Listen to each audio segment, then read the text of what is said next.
नमस्कार, आप देख रहे हैं इंडिया वॉइस। मैं हूं आपके साथ जूही सिंह। बुलेटिन की शुरुआत करते हैं दिल्ली से बड़ी खबर। आज बीजेपी मुख्यालय पर बड़ी बैठक होगी। शाम को 4 बजे पीएम मोदी की अध्यक्षता में बैठक।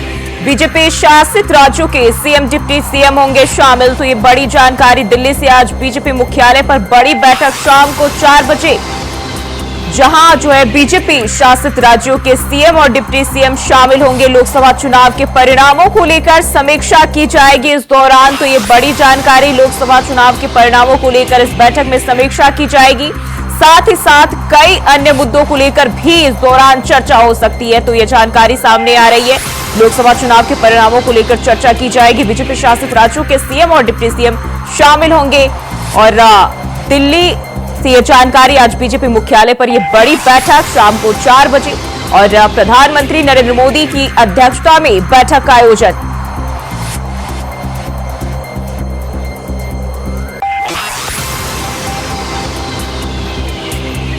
तो आज बीजेपी मुख्यालय पर यह बड़ी बैठक होगी शाम को 4 बजे और प्रधानमंत्री नरेंद्र मोदी इसकी अध्यक्षता करेंगे, जहां बीजेपी शासित राज्यों के सीएम और डिप्टी सीएम शामिल होंगे।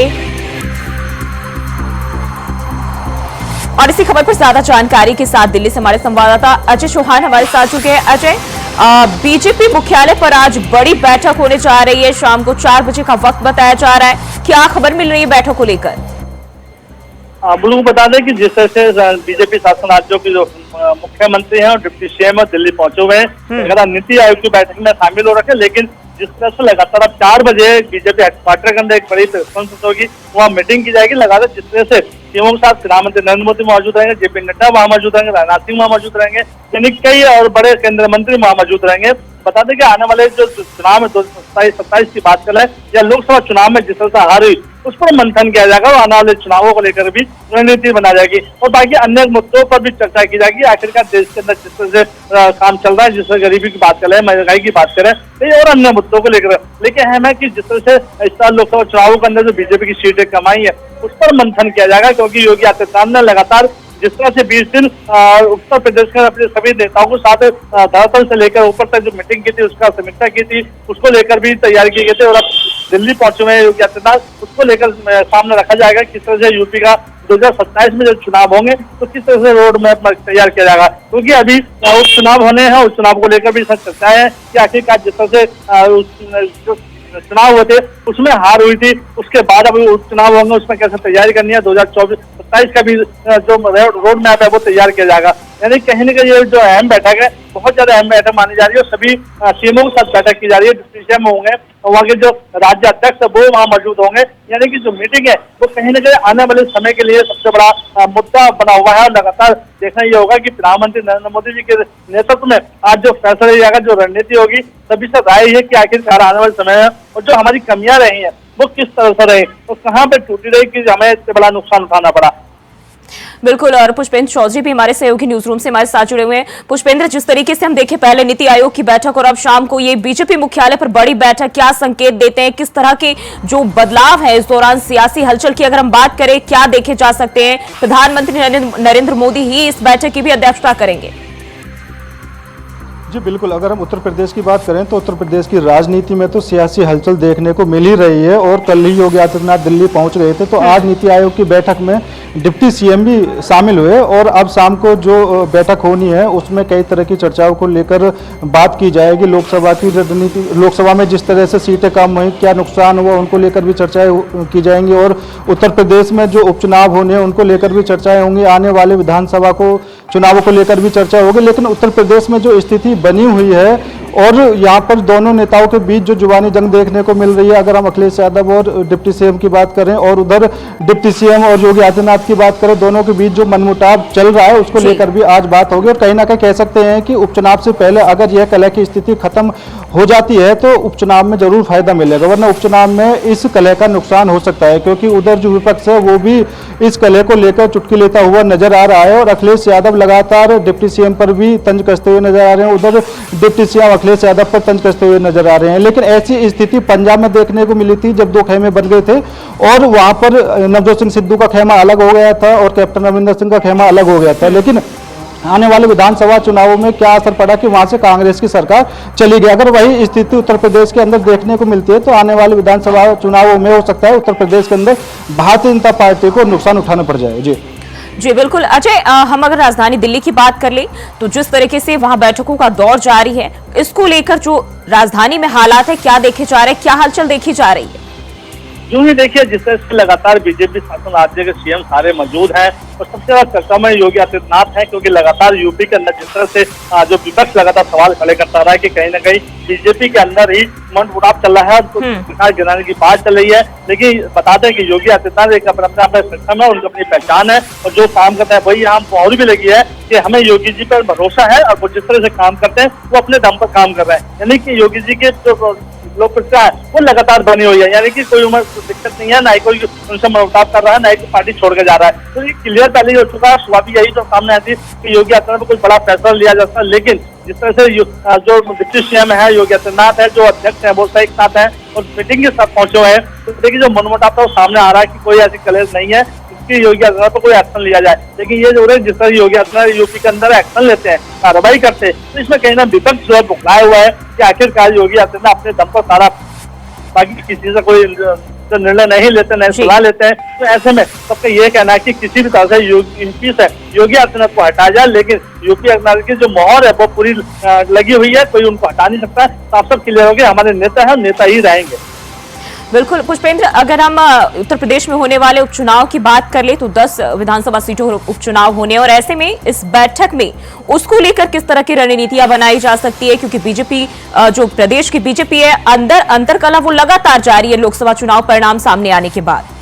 देखिए बिल्कुल, अगर हम उपचुनावों की बात करते हैं तो उपचुनाव को लेकर योगी आदित्यनाथ पहले से ही 30 मंत्रियों की टीम बना चुके हैं, जो उन्होंने जिम्मेदारी दी है कि सभी 10 विधानसभा सीटें जीतनी हैं। और लेकिन जो कलह की स्थिति बनी हुई है इसको लेकर जरूर नुकसान हो सकता है। बैठकें अलग हो रही हैं, केशव प्रसाद मौर्य अलग बैठकें कर रहे हैं। 10 दिन के अंदर केशव प्रसाद मौर्य 43 विधायक और 10 मंत्रियों के साथ बैठक कर चुके हैं। लेकिन यहाँ पर सिरदर्दी यह दिखाई दे रही है कि अगर दोनों नेता एक साथ आकर उपचुनाव की तैयारी करते हैं तभी कुछ ना कुछ फायदा हो सकता है, क्योंकि समाजवादी पार्टी भी पूरे जोर लगा रही है उपचुनावों को जीतने के लिए। और जो अगर हम वेस्ट यूपी की बात करते हैं, वेस्ट यूपी में जरूर वो सेध मानना चाहेगी। तो कहीं ना कहीं कह सकते हैं कि यह उपचुनाव नहीं है, ये योगी आदित्यनाथ की साख का सवाल है। और यह साख का सवाल उनके खुद के नेता ही मजबूर कर रहे हैं ऐसा करने पर, क्योंकि अगर फिलहाल भारतीय जनता पार्टी के सभी नेता साथ दें तो इस चुनावों को मजबूती के साथ भारतीय जनता पार्टी जीत सकती है। क्योंकि लोकसभा चुनावों में जो बड़ी हार हुई, जो बड़ा नुकसान देखने को मिला, उसको कहीं ना कहीं भुनाने की कोशिश योगी आदित्यनाथ की तरफ से यहाँ पर की जा सकती है। और ऊपर से भी निर्देश दिए गए हैं कि जो भी जितनी भी सीटें हैं उन सीटों पर भारतीय जनता पार्टी जीत दर्ज करे और जो नेता हैं वो पूरे साथ रहकर जीत दर्ज करे। क्योंकि जेपी नड्डा के साथ एक कार्यक्रम के दौरान खुद योगी आदित्यनाथ ने कहा था कि जो भी संगठन तय करेगा, संगठन जिसका भी नाम लेगा, हम उनके साथ पूरे तहे दिल से स्वागत करेंगे और मजबूती के साथ खड़े रहेंगे। 2 दिन बाद ही केशव प्रसाद मौर्य का बयान आ जाता है कि संगठन सरकार से बड़ा है, तो कलह की स्थिति यहाँ से शुरू हो जाती है। उसके बाद से ही दोनों नेताओं के बीच मनमुटाव की स्थिति अब तक चलती हुई आ रही है। और अगर अब दिल्ली में भी यह मामला शांत नहीं होता है तो आने वाले जो चुनाव हैं उनमें कहीं ना कहीं नुकसान देखा जा सकता है। बिल्कुल अजय, अगर हम लोकसभा चुनाव के परिणामों की बात करें तो जिस तरीके से बीजेपी का प्रदर्शन रहा है वो जब जाहिर है, और इस बार जो है बीजेपी खुद भी, पार्टी के अंदर कई सारे लोग हैं जो अपने प्रदर्शन से खासा खुश दिखाई नहीं दे रहे। लेकिन अब जिस तरीके से आज प्रधानमंत्री खुद इसकी अध्यक्षता करेंगे, कौन कौन से वो पहलू होंगे जिसको लेकर इस दौरान मंथन किए जा सकते हैं? बिल्कुल जी, देखिए जिस तरह से बात करेंगे लोकसभा चुनाव और जिस तरह से बीजेपी की हार हुई थी, कई ऐसी जगह थी काफी मुश्किलों का सामना करना पड़ा था, क्योंकि यूपी सबसे बड़ा घर था। सबसे पहले की बात करें अयोध्या की बात करें, अयोध्या को लेकर भी चर्चाओं में कि आखिरकार राम मंदिर जहाँ बनाया, जहाँ विकास किया, जहाँ पर लोगों को रोजगार दिया, वहाँ की सीट हारने का कारण क्या है, इस पर सबसे बड़ा मंथन किया जाएगा इसके अंदर। पता नहीं कि जिस तरह से लोकसभा चुनाव हार हुई है उसको लेकर अब जो 27 का जो चुनाव होने उसको लेकर रणनीति बनाया जाएगा कि आखिरकार देश के अंदर जो डेमोक्रेसी जिस तरह से आपको बढ़ना है, 2047 का जो रोड मैप बनाया गया तो किस तरह से तैयार किया जाएगा। क्योंकि इसके अंदर जो भूमिका है वो सबसे बड़ी है कि लोगों के साथ मिलना जुलना। क्योंकि बताते हैं कि संघ के साथ जिस तरह से बयानबाजी आई थी, बीच में संघ का मनमुटाव हुआ था, उसके बाद केशव प्रसाद मौर्य का बयान आया। तो देखिए कहीं ना कहीं जिस तरह से दिल्ली के अंदर खुद मोहन भागवत मौजूद है, मुलाकात भी बीजेपी के नेताओं से की जा रही है। तो देखिए जो आने वाली तैयारियां हैं जो रोड मैप तैयार किया जा रहा है, जो कि 4 बजे जो मीटिंग होनी है वो सबसे बड़ी अहम बैठक की जा रही है कि इसके अंदर किस तरह पूरा रोड मैप बनाया जाए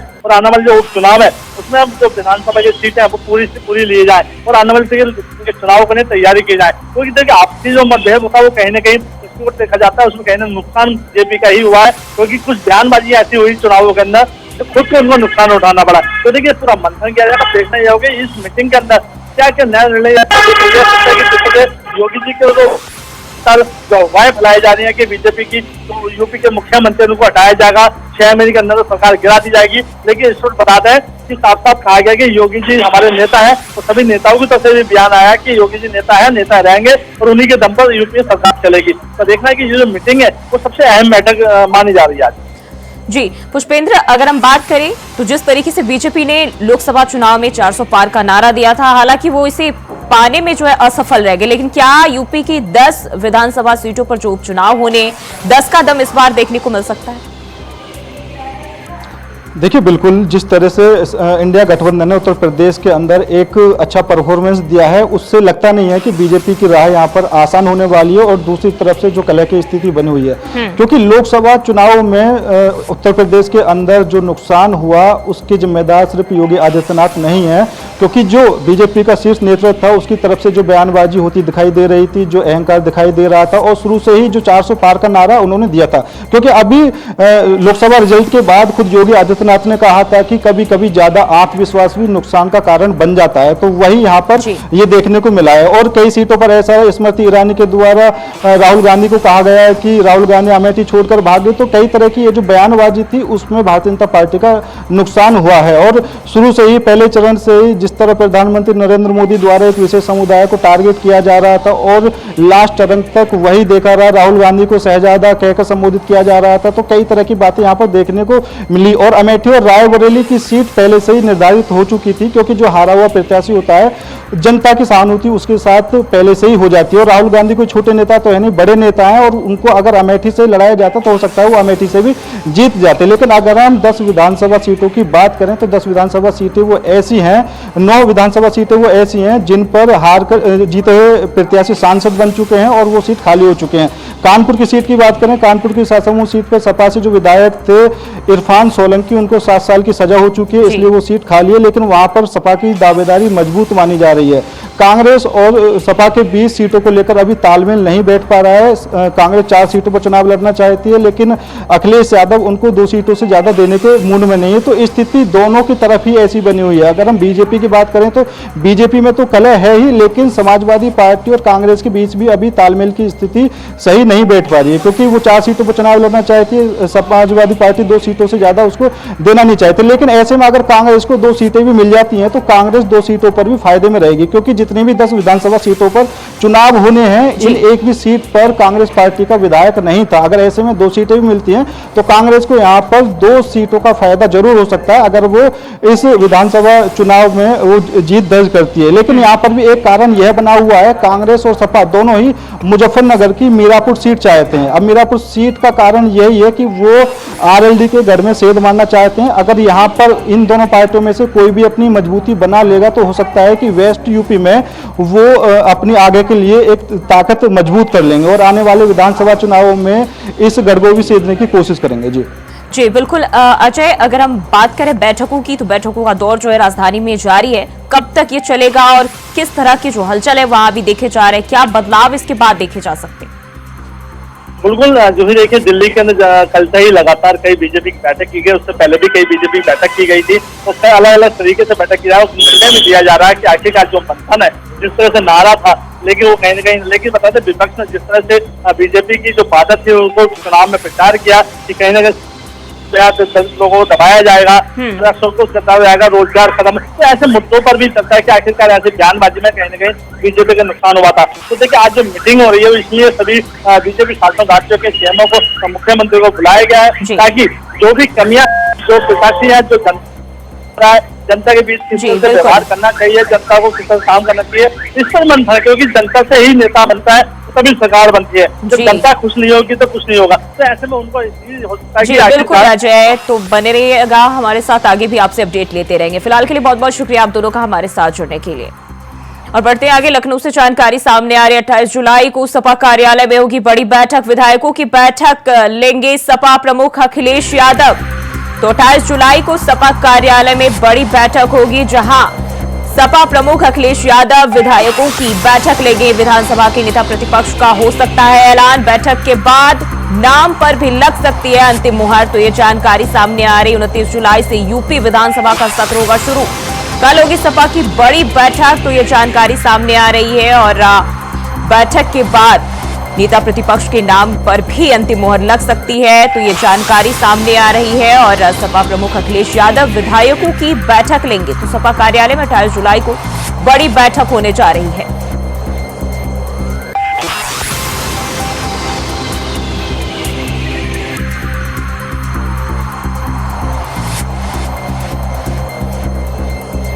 और इसी खबर पर ज्यादा जानकारी के साथ स्टेट कोऑर्डिनेटर अनिल पाठक हमारे साथ जुड़ गए हैं। अनिल जी, जिस तरीके से हम देखें समाजवादी पार्टी में लगातार जो है नेता प्रतिपक्ष को लेकर जो असमंजस की स्थिति थी वो बरकरार रही है और अब जो है 28 जुलाई को बैठक होने जा रही है सपा कार्यालय में बड़ी बैठक।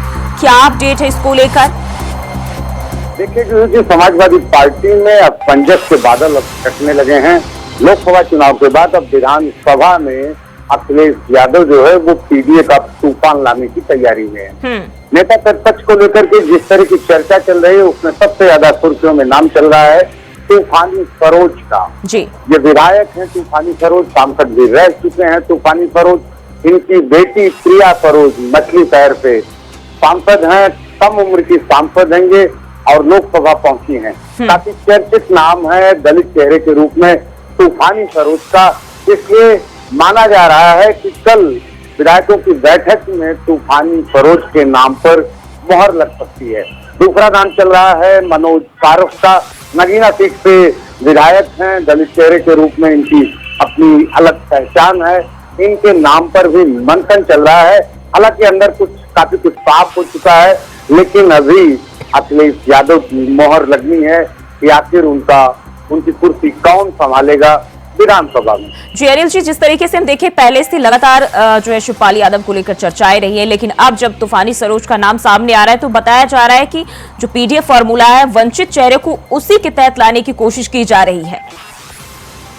हाँ, देखिए, जो जिस तरह से अयोध्या सहित तमाम सीटें पर समाजवादी पार्टी को कामयाबी मिली है, दलित वोटों को रिझाने के लिए एक बेहतर मौका मिला है। तो ऐसी स्थिति में समाजवादी पार्टी भी अब ये मन बना रही है कि विधानसभा में अखिलेश यादव की जो नुमाइंदगी है वो कोई दलित चेहरा करे। तो दलितों को रिझाने के लिए, अपने पाले में करने के लिए और पीडीएफ फार्मूले को हिट और फिट करने के लिए अखिलेश यादव जो है वो दलित चेहरे पर नेता प्रतिपक्ष के रूप में मोहर लगाने की तैयारी में है। जी बिल्कुल, लोकसभा चुनाव के दौरान भी हमने देखा था कि सपा ने काफी अच्छा प्रदर्शन किया है और अब उपचुनाव भी होने 10 सीटों पर। तो क्या इसमें भी ये पीडीए का फॉर्मूला उनके काम आएगा? बेहतर जिस तरह से लोकसभा चुनाव में सफलता मिली है, अयोध्या सीट पर दलित चेहरे के रूप में जिस तरह अवधेश प्रसाद जीतकर संसद पहुंचे हैं, उनके नाम का पूरे देश में डंका बजाया जा रहा है। उसको देखते हुए ये माना जा रहा है कि समाजवादी पार्टी विधानसभा में भी नेता प्रतिपक्ष के रूप में जो है किसी दलित चेहरों पर वो दांव लगा सकती है। बेशक वो चेहरा मनोज फारूक भी हो सकते हैं, तूफानी सरोज भी हो सकते हैं या फिर कोई और चेहरा चर्चित नाम हो सकता है, लेकिन काफी हद तक ये साफ हो चुका है कि अखिलेश यादव अब किसी दलित नेता पर नेता प्रतिपक्ष का दांव लगा सकते हैं। जी अनिल जी, बहुत बहुत शुक्रिया जानकारी साझा करने के लिए। और बढ़ते आगे, बलिया फेफना थाना क्षेत्र के कपूरी नारायणपुर के पास स्कूली बच्चों से भरी पिकअप ने अनियंत्रित होकर खड़े ट्रक में जोरदार टक्कर मार दी, जिससे पिकअप वाहन में सवार 15 बच्चे घायल हो गए और एक छात्र की मौत हो गई है। घायलों का इलाज जिला अस्पताल में चल रहा है, जिनमें से 3 से 4 छात्रों की हालत गंभीर बनी हुई है। वहीं इसको लेकर जिलाधिकारी का कहना है कि फेफना क्षेत्र की घटना है, ये नागाची स्कूल के बच्चे हैं। ये बच्चे अपने साधन से जाते थे और एक पिकअप वाहन में बैठकर 7-8 बच्चे एक जगह पर बैठ गए, फिर 7-8 बच्चे एक जगह वाहन रुकवा कर बैठ गए और इस तरह 15 से 20 बच्चे बैठे। अचानक से पिकअप अनियंत्रित हो गई और एक खड़ा ट्रक में जाकर टकरा गई। सभी को जिला अस्पताल लाया गया है और उपचार कराया जा रहा है।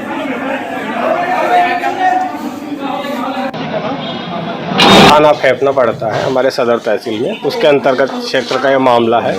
और एक नागा स्कूल है नागा, तो उसमें वहाँ पे बच्चे जाते थे, तो ये बच्चे अपने साधन से जाते थे। और जो बच्चे हैं एक पिकअप में बैठ करके, जैसे 7-8 बच्चे बैठे, फिर आगे रुकी, फिर 7-8 बच्चे ऐसे बैठे, तो उसमें 15 से 20 बच्चे बैठ गए। और अचानक से क्या हुआ कि पिकअप अनियंत्रित हो गई और राइट लेफ्ट करके, और जो एक खड़ा ट्रक था उससे जा कर के टकरा गई। और यहाँ पर उनसे सभी को लाया गया अस्पताल और सुविधाएँ दी जा रही है।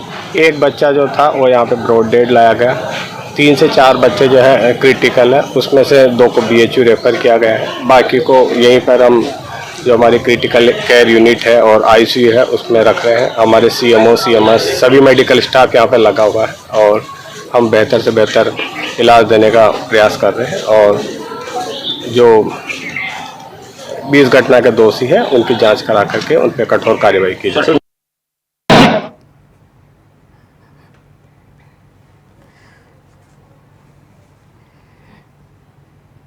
और एक और जानकारी सामने आ रही, बलिया सड़क हादसे का सीएम योगी ने लिया संज्ञान। सीएम योगी ने बलिया सड़क हादसे पर दुख जताया, मृतक छात्र के परिजनों के प्रति संवेदना भी जताई। सीएम ने घायल छात्रों के समुचित उपचार के दिए निर्देश। तो सीएम योगी ने सड़क हादसे का संज्ञान लिया है, साथ ही साथ परिजनों के जो मृतक छात्र के परिजन हैं उनके प्रति संवेदना भी जताई है। साथ ही साथ जो इस सड़क हादसे पर मुख्यमंत्री योगी आदित्यनाथ ने दुख जताया है। तो ये जानकारी सामने आ रही है। सीएम ने घायल छात्रों के इलाज के निर्देश भी दिए हैं, तो ये जानकारी सामने आ रही है। और घायल छात्रों के समुचित उपचार के निर्देश मुख्यमंत्री की ओर से दिए गए हैं। साथ ही साथ जो मृतक छात्र हैं उनके परिजनों के प्रति संवेदना भी मुख्यमंत्री ने जताई है। तो बलिया सड़क हादसे पर मुख्यमंत्री ने दुख जताया।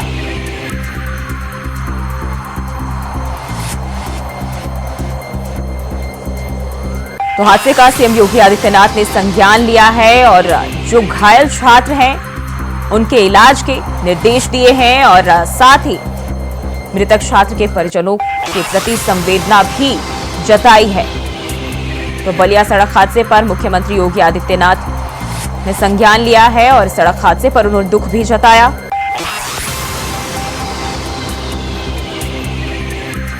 और इसी खबर पर ज्यादा जानकारी के साथ कमलेश पांडे हमारे साथ जुड़ गए हैं। कमलेश, जिस तरीके से हम देखें जो हादसा हुआ है, अब इसमें खुद मुख्यमंत्री योगी आदित्यनाथ ने संज्ञान लिया है, क्या कुछ निर्देश दिए गए हैं, इसको लेकर क्या जानकारी?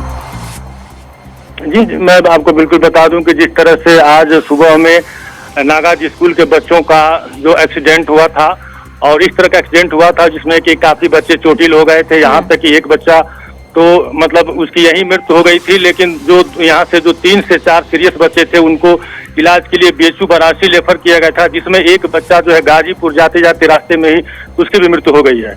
लेकिन ये देखा जाए कि और जो लगभग जो है 10 से 15 बच्चे उसमें थे, तो सभी को कुछ न कुछ चोटें लगी थी। यहाँ तक कि किसी का हाथ टूटा था, किसी का पैर टूटा था। तो इस तरह से अगर देखा जाए तो कहीं न कहीं यह बहुत एक बड़ी दुर्घटना थी, और जिसको लेकर के मुख्यमंत्री ने भी संज्ञान में लिया था। और उसके बाद उन्होंने तत्काल जो है यहाँ के DM से बात किया और कहा कि किसी तरह की लापरवाही नहीं होनी चाहिए, वहाँ पे बच्चों का इलाज समुचित हो, इसके लिए पूरी व्यवस्था की जाए। जहाँ को जिसको लेकर के यहाँ पर जिलाधिकारी जिला अस्पताल पहुंचे थे और वहाँ पे पूरे डॉक्टर जो है वहाँ पे मौजूद थे। CMO मुख्य चिकित्सा अधिकारी से लेकर के सारे अधिकारियों मौजूद थे और वहाँ बच्चों का ट्रीटमेंट चल रहा है। कुछ बच्चे ICU में भर्ती है। जी, जो घायल है जो छात्र, उनकी जो हालत है वो कैसी बताई जा रही, साथ साथ जो परिजन है उनका क्या कहना है? देखिए, जो यहाँ पे जिस तरह का हादसा हुआ है ये तो निश्चित है कि एक मतलब दुखद घटना है, और जो परिजन है वो काफी परेशान है। और जिसको लेकर के अब ये चीजें सामने आ रही है कि जो अभी जो अनफिट जो गाड़ियां हैं जो रोड पे चल रही हैं, इससे जो है ये आए दिन दुर्घटनाएं हो रही हैं।